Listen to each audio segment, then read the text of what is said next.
September 10th, 1 o'clock, 49ers, Mark, the Steelers play. Does Broderick Jones start that game?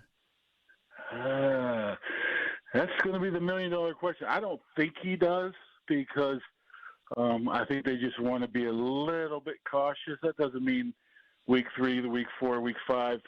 Put it this way, he's going to start this year. Well, then why wouldn't he start week 1? That's the problem. I mean, you got a guy you drafted in April. He's went through a playbook. He's worked on his hands. He worked on his drop step. That's about all he's worked on. He's played, a dozen to 15 games in college. It's a different level when you get to the NFL. I know he's a 14th overall pick, which leaves the door open, in my opinion, of him going up there to training camp and just, being the star, whacking people across the field regardless of who it is, pushing Cam Hayward around, pushing Larry Ogunjobi around, and all of a sudden you're like, yeah, this guy has to start. But I don't think they're viewing it that way.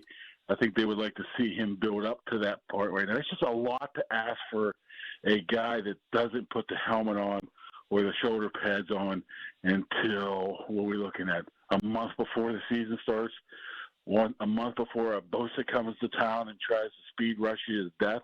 So that's the only reason. But I reserve the right to change my mind after a week of pads, Colin. Mark, if you end up being right, though, that it's like a week 3 situation, how much do they really think he would benefit by just missing 2 weeks and, coming in the third week? That's still not that much extra time. Or is it avoiding Nick Bosa? It could be that. I mean, not only that, there's Max Crosby, there's Myles Garrett. You got 3 of that first 4 games, I believe, are pretty decent pass rushers, and all of them are very similar of speed rush type of guys. I mean, they all have speed rushes, but then that's what's one thing that I saw that Jones wasn't, very good at first. At training camp, you got to get used to that stuff. There's no doubt the guy's going to play.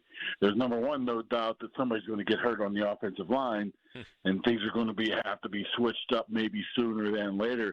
I mean, this might be taken out of the Steelers' hands whatsoever, and somebody could get banged up in training camp or a couple weeks into the season, and you have no choice but to throw that Broderick Jones, and if Chooks gets hurt and you flip over Dan Moore, or Dan Moore gets whatever. I think that's their best offensive line if Moore's playing right tackle and Broderick Jones is at left tackle. But you've heard me say that enough to be sick of it, probably. Yeah, I mean, Chooks is a guy that's he's been around a long time and he's pretty he's not injury prone.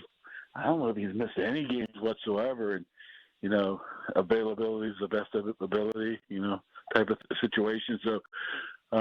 One of those guys, put it this way, one of those guys aren't going to be around next year, right? Dan Moore or Broderick Jones. Not Broderick Jones, or Chooks. So it's basically a battle between those two of who can hold on to that job. So eventually Broderick's going to take over. It could be right away, like I said.